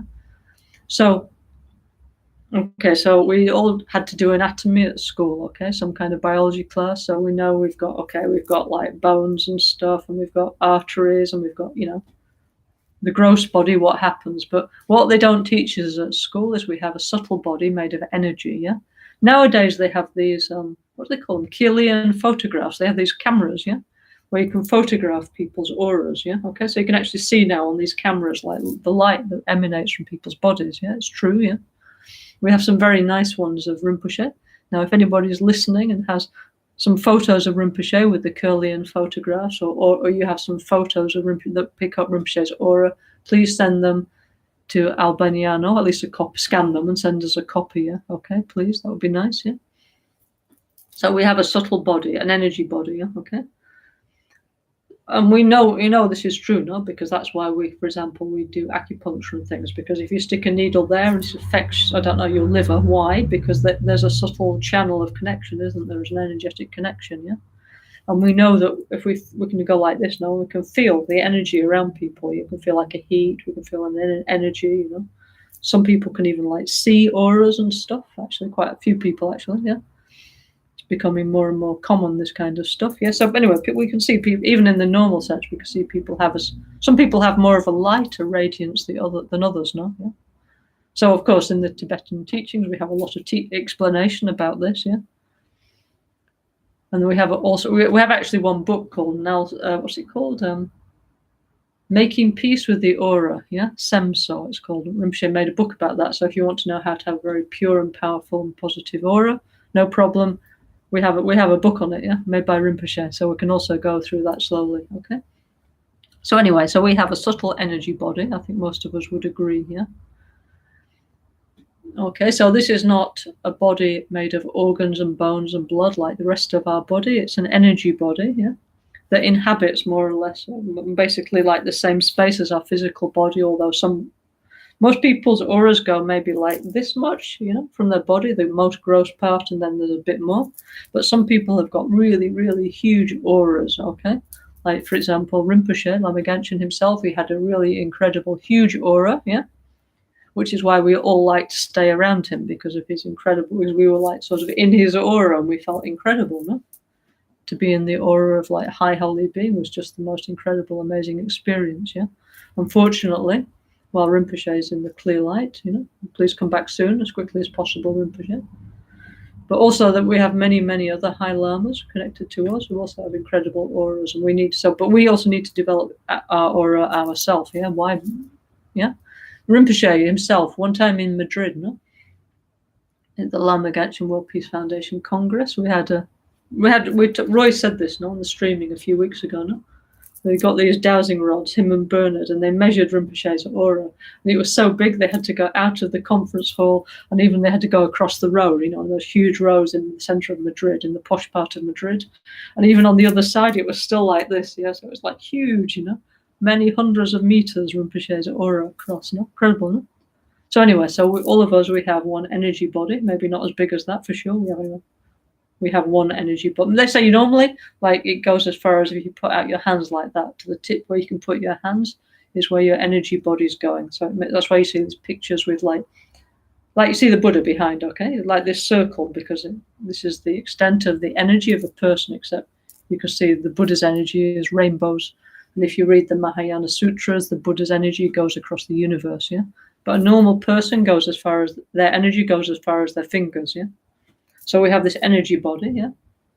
And inside we have channels, energy channels, yeah? And then we have what we call chakras, and it's a kind of like a roundabout, yeah, basically, where many channels come together, yeah?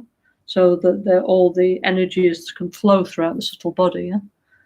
So we have 72,000 subtle channels, okay, of different sizes, yeah? But the main one runs from our perineum up our back, just in front of our spine, actually, and it comes like goes to here, and then like an umbrella handle, it runs down, yeah, to here, yeah, okay.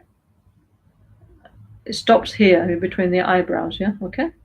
And then there's like two side channels, which plug into the central channel, 4 fingers below the navel, and they run parallel to the central channel, right? And they're wrapped around it, yeah, okay.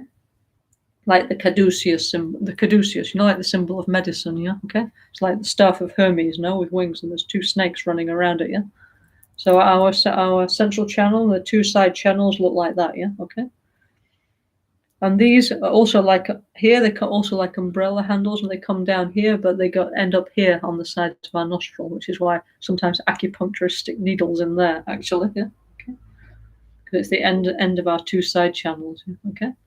So we have 3 main channels. The central channel is the one we're most interested in, yeah. The 2 side channels create desire and hatred, actually, when we breathe, we breathe on a subtle level through the 2 side channels, yeah. So we're always unbalanced as long as we're breathing, actually, like in a normal way. It means our mind's always unbalanced one way or another.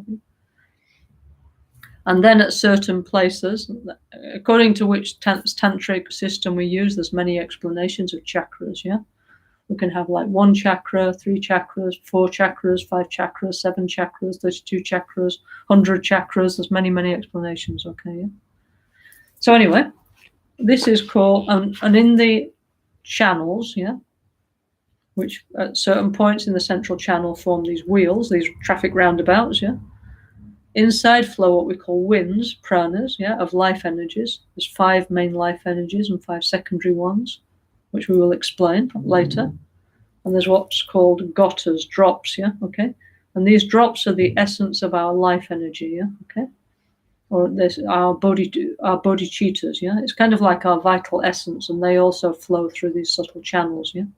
So you can't see this on a microscope or an electron microscope or an MRI scanner, but many yogis and meditators have experienced all this open. It's like a living thing. Now it opens, it moves, they can feel it, yeah? And they can use it to transform their consciousness, okay? So it's definitely real, okay? So anyway, so Rinpoche called his book Buddha Vajradhara's Blessed Chakra Exercises to Create the Pure Crystal Light and Nectar Energy Form, yeah, okay? So actually, the pure crystal light and nectar energy form is like the pure state of Vajrasattva, which is actually, according to the Kala Chakra Tantra, is the highest form of awakened person, okay? Yeah? So it means if we do this for long enough, we will become a tantric Buddha, okay? Basically what Rinpoche is saying, yeah? But to do that, we have to follow the blessed chakra exercises, yeah? Okay, let me just put some more lights on, okay? I'll put more light on for a second. Oh, maybe I can't. Hang on 1 second. I'll go and put more. No, I won't have them. Okay, then. Okay. Then, what does it say? It says, okay, all right, reserved, yeah. All parts of this book may be no part of this book may be reproduced in any form. Blah blah blah blah blah. Anybody wishing to translate or teach Tantric Self-Healing must contact Lama Ganchen or Lama Ganchen Peace Publications for permission. Yeah. Okay. So now, okay, obviously that Rinpoche wrote that in 1993. So now, okay. So what we're doing now is Lama Michelle and myself and some other people. We're working to develop slowly. Okay, not exactly ready yet, but we're going to have a kind of teacher training program for all the people who wish to show and share NgalSo practices around the world, okay, in all our NgalSo groups and centers, yeah? So we'll have, so everybody, we're sure that, you know about renunciation, bodhicitta, emptiness, generation stage, completion stage, some things that you must know, no, to share our practices. Plus we'll have done a retreat, fire puja, and know something about the practice you're sharing, yeah, okay? However, please, we would like more people to share Lama Ganchen's beautiful self-healing practices, okay? So if you do wish to, become somebody who would like to share a practice, please contact your local NgalSo center and put yourself forward, yeah? And then gradually, quickly, slowly, or quickly, something will happen, okay? Yeah? But please, okay, Of course, now even our Rinpoche's practice is on the internet. Everybody in the world who likes can watch it. And even in Rinpoche's lifetime, Rinpoche showed his practice to absolutely everybody in the world. I remember one time, I think he did it in a shopping center in Russia with Russian housewives. He did it in a shopping center in Sao Paulo with people going by, buying bikinis. He didn't care. Anybody in the world who might pick up something that would give one seed of enlightenment, he was throwing seeds everywhere to anybody around the world, yeah? So anybody in the world is welcome to practice this. However, to share these practices now, if you like, please know we have a way where you can learn to do it in let's say we're going to have a teacher training program, okay?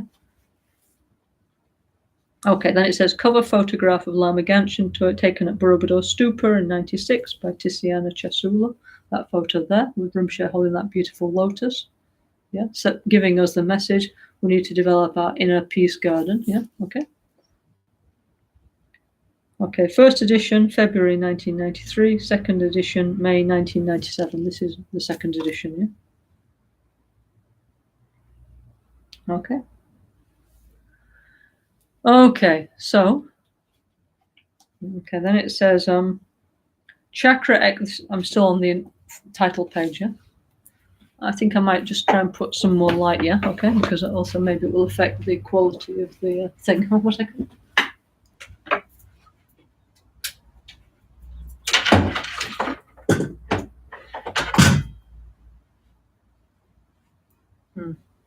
Don't know if that's helped very much, but anyway.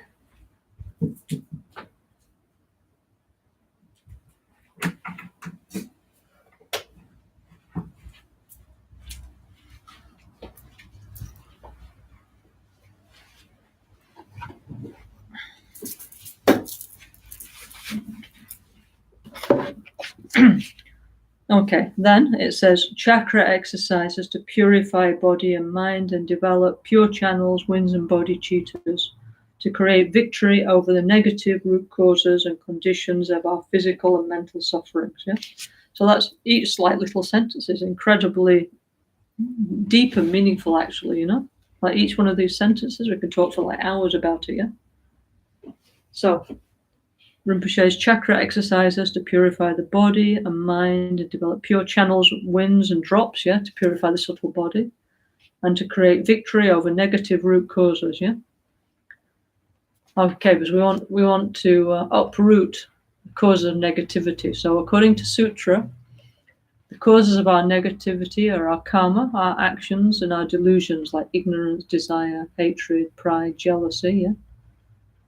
Then from this kind of so from not knowing how things function, how things work, we develop desire and hatred. No, something pleasant appears, yeah, and we grasp for it. I want it, yeah.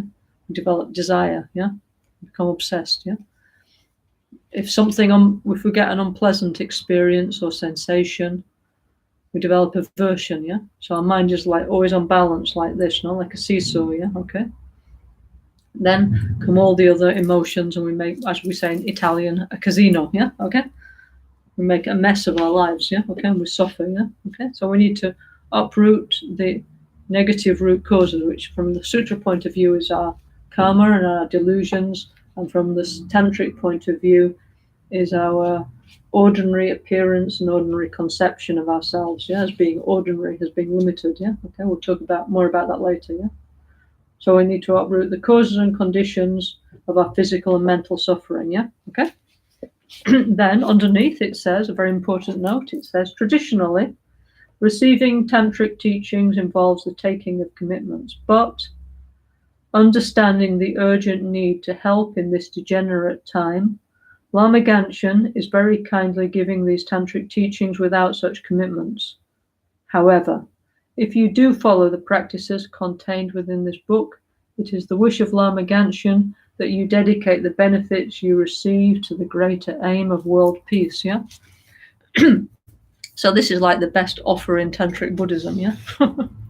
Because normally, like if we go and receive a Tantric initiation in any of the schools of Tibetan Buddhism, like Kagyupa, Nyingmapa, Sakyapa, Gelugpa, no, the 4 schools of Tibetan Buddhism. We need to take refuge in Buddha, Dharma, and Sangha.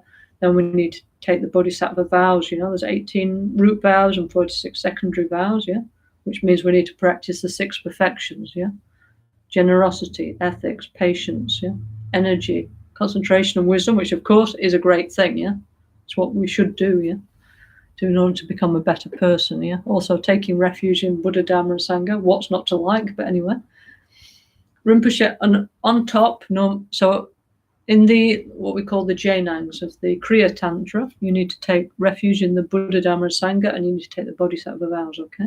Then you can take Kriya Tantra practices like Open-Eye Chenrezig, like White Tara, like Green Tara, there's many Kriya Tantra, Action Tantra practices, okay?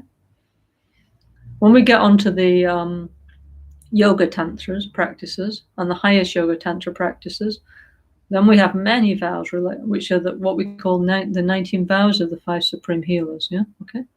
And then many others, we have lots, yeah, lots and lots, yeah? So this is what we normally do within our Buddhist Vajrayana tradition, okay?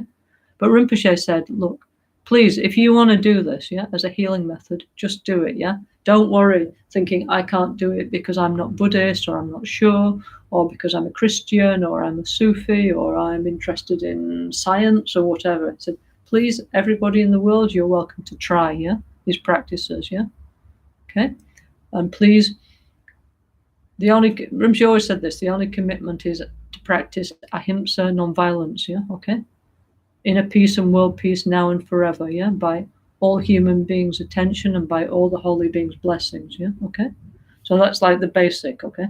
However, of course, then if you want later on, if you do decide you want to be a Buddhist and you do want to enter the Vajrayana in a more, let's say, formal way, you know, we have lots and lots of initiations with lots of vows, yeah? So you can also do like that, okay, yeah?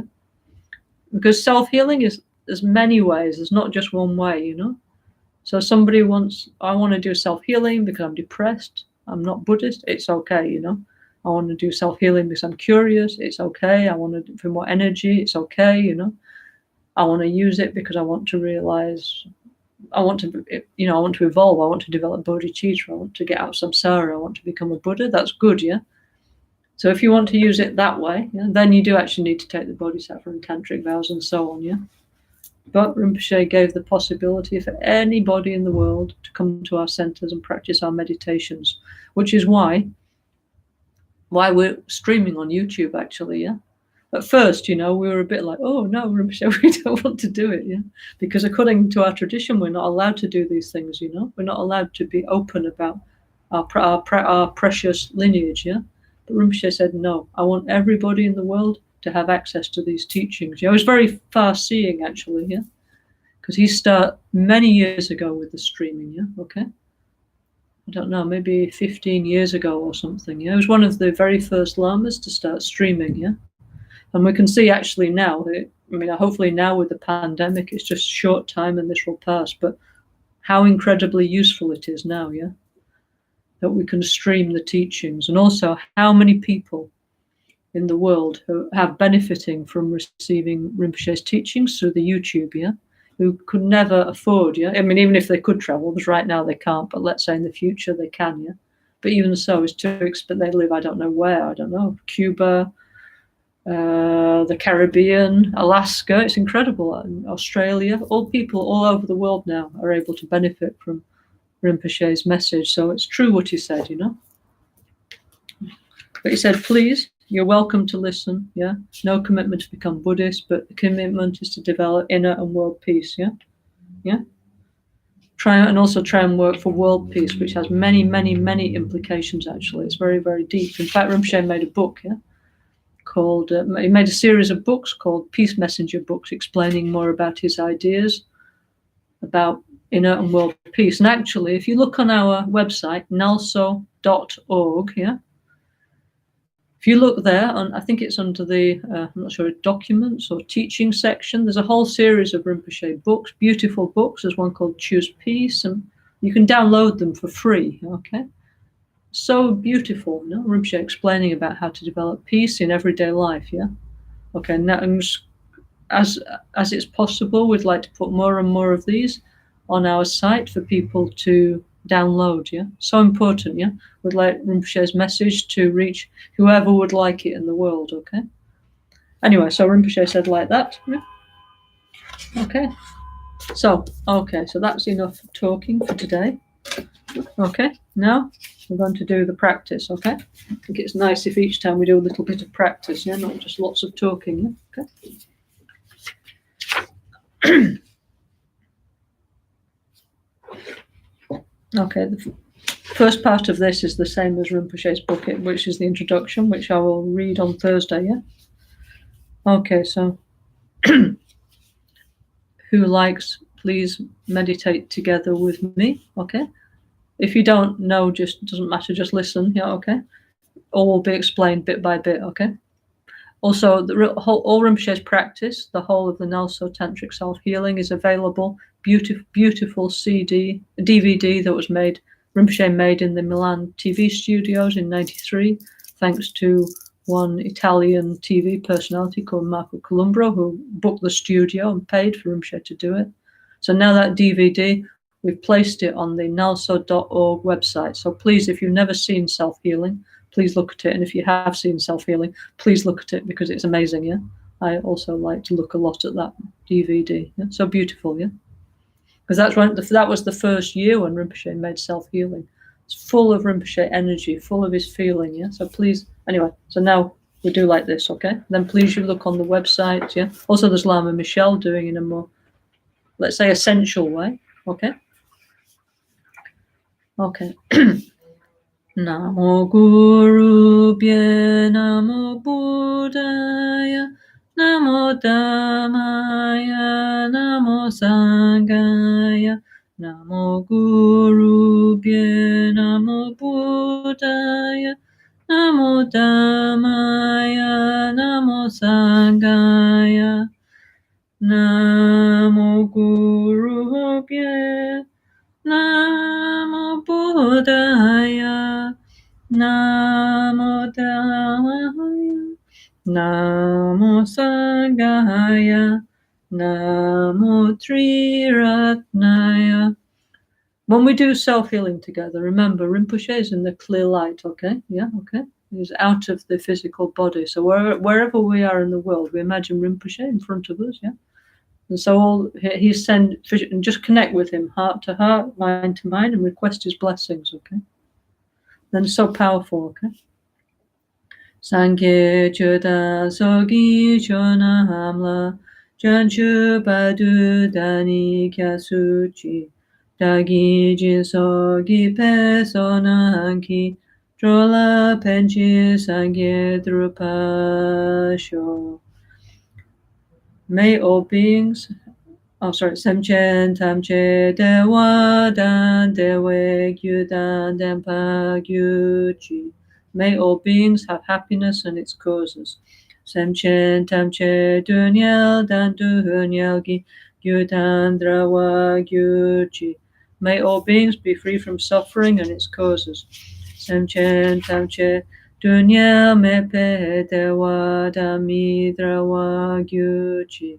May all beings never be separated from the great happiness that is beyond all misery.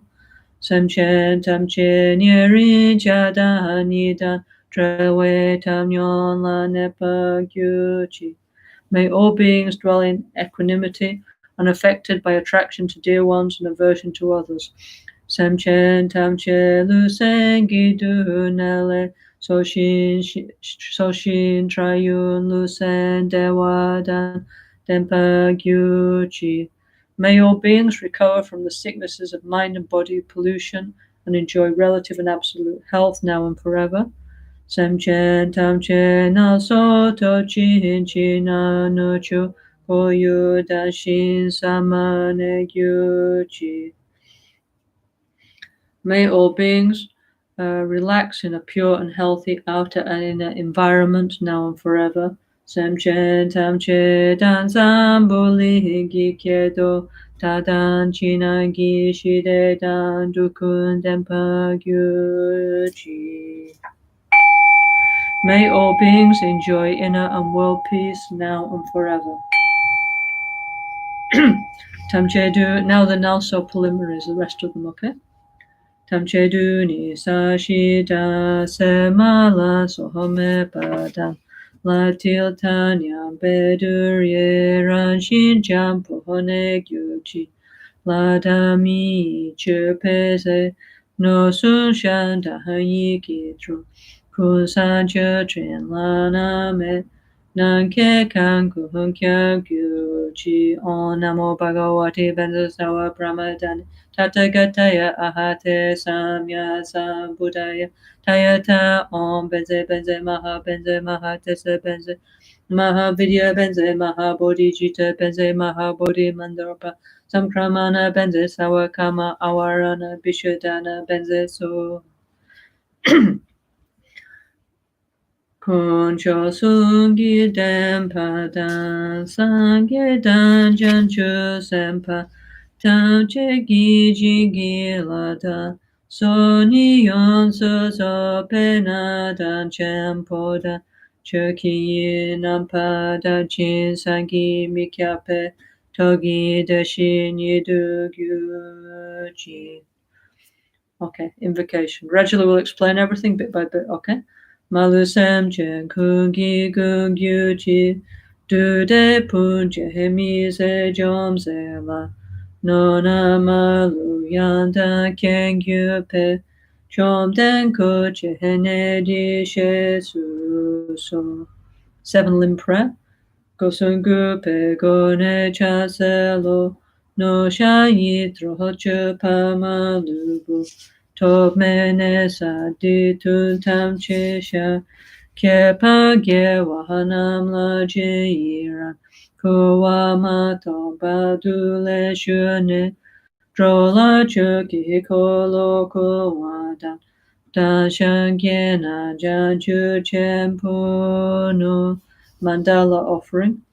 Sajipuki Jushi Metotram Rirali Jihini De Gyampadi Sange Shintu Mite Buwai Drokunanda Hashila Chupasho Idam Guru Ratna Mandala Kamniryatayami.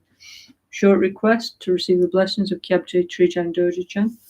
Losan Gyawa Kungi Yesheni Tritu Drime Gyalten Zimpezo Rajan Kyoko Gyasan Shotunku Trinchen Lame Shabla Sowade Om A Guru Vajradara Sumati Gyana Shasanadar Samudra Sribhadra Sawasidi Hu Om A Guru Vajradara Sumati Gyana Shasanadar Samudra Sribhadra Sawasidi Hu Om A Guru Vajradara Sumati Gyana Shasanadar Samudra Sribhadra Sawasidi Hu.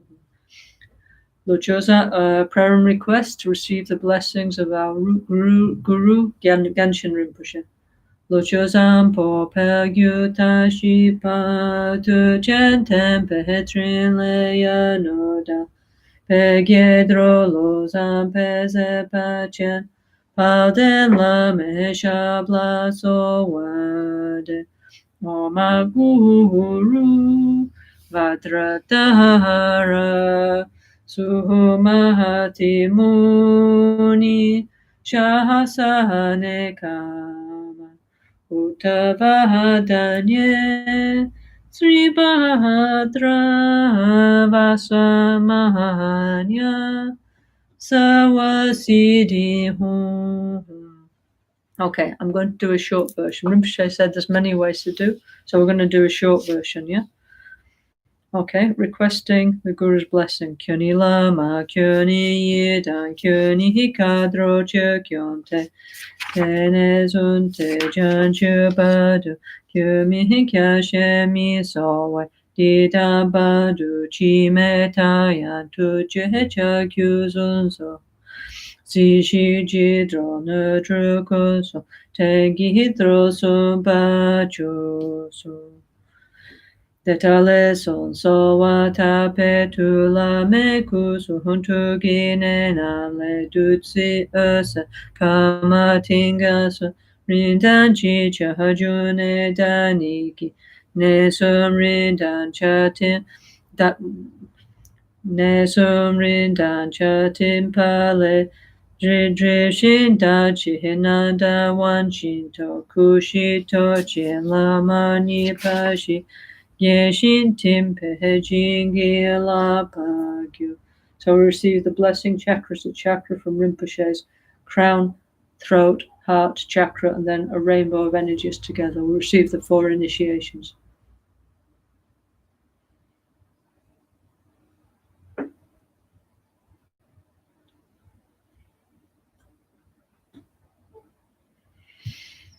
Okay, Mahamudra prayer, last verse. Pa kyoki kuda dahagi hilu, pa kyoki sunda dagina, pa kyoki tu. Dahagi dunyamechi tu jingilo, ma kyoki kuda. Dahagi hilu, ma kyoki sunda dagina, ma kyoki tu. Dahagi dunyamechi tu jingilo. Okay, so now in the space in front of us, yeah. Okay, we receive light, 5 lights and nectars from our guru, yeah. So the holy blessings of our guru body, speech and mind, quality and actions dissolves into us, yeah. Then an emanation of Rinpoche, our guru, in the form of rainbow light, like the Buddha ahead and above me, comes to the crown of our head, dissolves through our crown chakra and stays in our heart.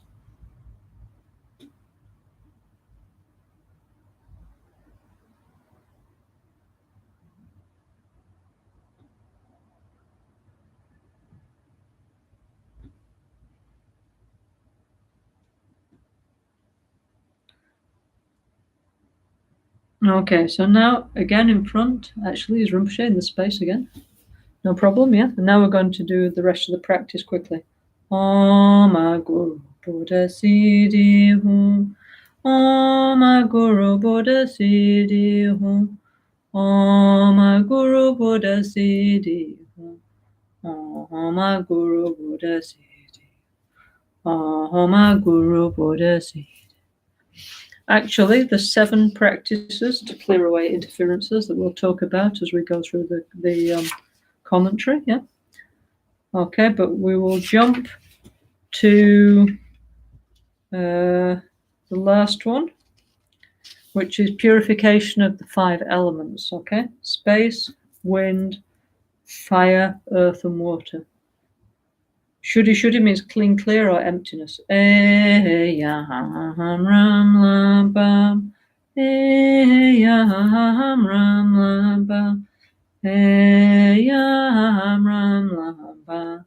Shuddhi Shuddhi.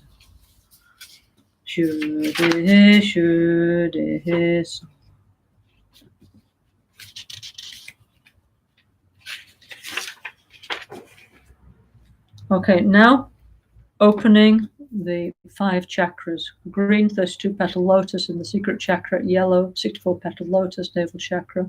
Blue, 8-petal lotus, heart chakra. Red, 16-petal lotus, throat chakra. White, 32-petal lotus, crown chakra.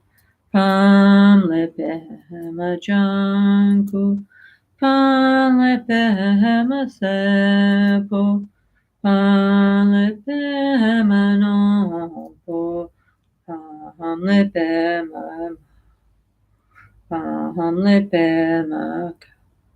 Now awakening the bija, the seed letter of the 5 Supreme Healer Buddhas, the Gyawa Rigna, within our 5 chakras.